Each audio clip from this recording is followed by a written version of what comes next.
When Levan was arm wrestling, we all were discussing how the days of a sub 300 pound guy being the number one arm wrestler in the world are slowly moving away. But then, how can a 255 pound Devon be the best guy in the world? Can he really beat Denis? Or is it going to be the same result as 2018?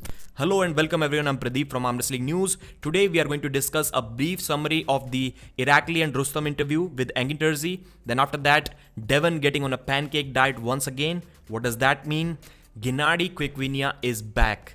Schoolboy's upcoming match in South Korea and how South Koreans in general are doing really good things for arm wrestling. Chaffee is also returning back to the table. Is he going to be the same again? And finally, the results of the World Combat Games. Irakli versus Rustam match is really interesting and also a difficult one to predict because one cannot be top rolled and the other one cannot be hooked. So basically it comes down to whoever gets to apply his technique first is going to win this super match. If Rustam's chest is healed up and if he has anywhere near the amount of side pressure without the cupping that Thotzilla has, then he has a good chance of winning this one. But Irakli at 95 kilos, which is the catch weight for this match, is near unstoppable. So they both predicted the Devon versus Denis match. Rustam was kind of 50-50 and he said that it's close because Denis is not the same Denis that he once used to be. Otherwise, he would have been the favorite. But right now, it's a close match. While Irakli had a clear favorite, he believes that Devon is going to win this one. And he also revealed an interesting fact about Devon. He said that Devon has a huge fan following in Georgia. Everyone loves Devon there. And you would assume that after the trash talks about Levan in 2022, Georgians may not like Devon. But in fact, in reality, it's kind of the exact opposite of that. Couple of interesting theories playing out here. First of all, the winner of this Rustam versus Irakli match is going to get Paul Lin as his next super match. And the winner of this Paul Lin versus the winner of Rustam versus Irakli match is going to get the winner of John versus Sasho match. I know it's kind of confusing, but if you rewind it and listen to it once again, it will be clear. Or at least I hope so. And the second interesting fact is that, and that's a fact about East versus West in general, both Irakli and John have something in common. They both have lost to Todd Hutchings and Kidargali Ongarbayev. So they have good amount of losing experience to predict this match. And surprisingly, they both have predicted Thotzilla to win this match. And from the looks of it, they don't even think that it's going to be close.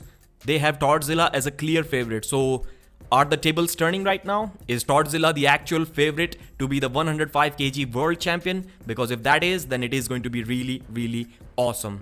We all talked about how everyone needs to get massive right now because the super heavyweight division is going levels above than what it used to be.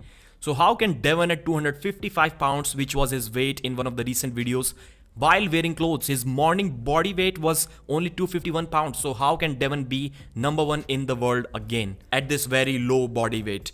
Because initially everyone was assuming that both Devon and Denis were going to be 125 kilos and Devon is going to destroy Denis. But right now the gap is increasing once again just like 2018 and everyone is talking about it and rightfully so. It's known as the super heavyweight division for a reason.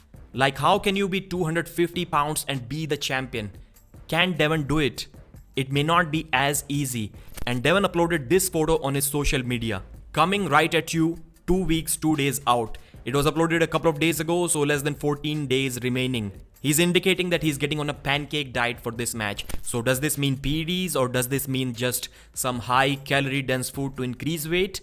Because if that is the case, then his endurance may suffer and he is going to need some endurance in order to be able to beat Denis Cyplenkov. So it's an interesting situation. Then this famous double forearm arm wrestler's pose that got Devon millions and millions of views, indicating that he is still in supreme shape and it is going to be enough. Is it just enough or is he going to dominate? Well, Devon believes that he will dominate, but that may not be the case, especially when the weight gap is that big. And while we are talking about Devon, how can we forget Gennady Kvikvinia? Engin uploaded this post. The legendary athlete Gennady Kvikvinia started to train because he got injured at the peak of his career, both in terms of performance after beating Devon and also in terms of social media popularity. It was very unfortunate, the worst time to get injured, because everyone was talking about the Devon versus Gennady match and how Devon was robbed by the referees in the first round, otherwise he would have won it. And that is the case if we look at the score. If Devon won that match, it would have been 3-1. But let's not forget that it was Gennady who ripped Devon's tightest hook lock open in the 5th round. Like, who else has done that? So it is quite clear that Gennady has what it takes to pin Devon Larratt. And I would love to see him return back to the table and get his rematch, because he gave Devon his immediate rematch, even though many people were disagreeing with this fact that Engin set up this rematch at the very next event. So Gennady gets his rematch, and we will finally get to see that if he really has what it takes to beat Devon, or was it just luck on his part. Schoolboy is going to South Korea to arm wrestle Ji Hyun Min in the Battle of Arms event. And his brother is also going to arm wrestle Jo Min Kyun, who recently won the $90,000 or $80,000 prize money in a TV streamed event in South Korea. It was amazing. I got to interview him, and he's a really nice, kind of a shy but really nice person. And South Koreans have been doing great things about arm wrestling. I hope this event is also going to be amazing. When it is about to happen, I'll update you more about this. Dave Chaffee uploaded this photo on his Instagram. I need help cutting this oven mitt off. I think I'll stick to arm wrestling. Someone asked, does this mean you are not retiring? Dave said, I'm taking some time to heal up. I'll be back next year sometime. So about Dave, everyone was talking about how he should take a break. Even Engin Terzi kind of famously said that Dave should retire for 1 year and then come back after getting healed up because of his neck issues or whatever issues that he has going on with his body, because he's clearly declining at a very unnatural rate. So I hope he has kind of fixed those things up or still doing them. And once he gets back to the table, I'm not sure if he can be the best once again. By best, I mean to the level at which he used to be. But let's hope he's good and he starts beating people up again like he always used to in his prime.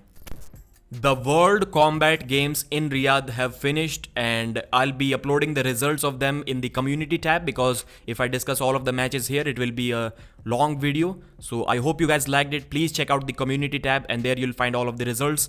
And surprisingly, Nurdalat Aider Khan was able to beat Daniel Prokopchuk once again, this time on the left arm as well, like he did in 2022, I think, on the right arm. That guy is simply awesome. Bojidar also beat Daniel Prokopchuk. So that's kind of interesting. هذا رقم 2 من الجهة اليمنى لكازاخستان، من الجهة اليسرى لأرمينيا.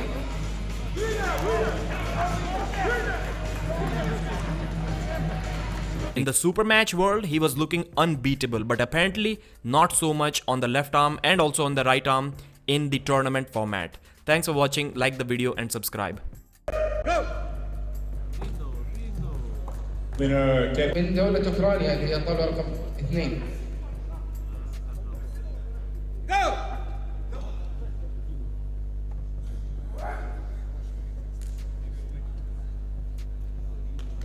Winner, table 1.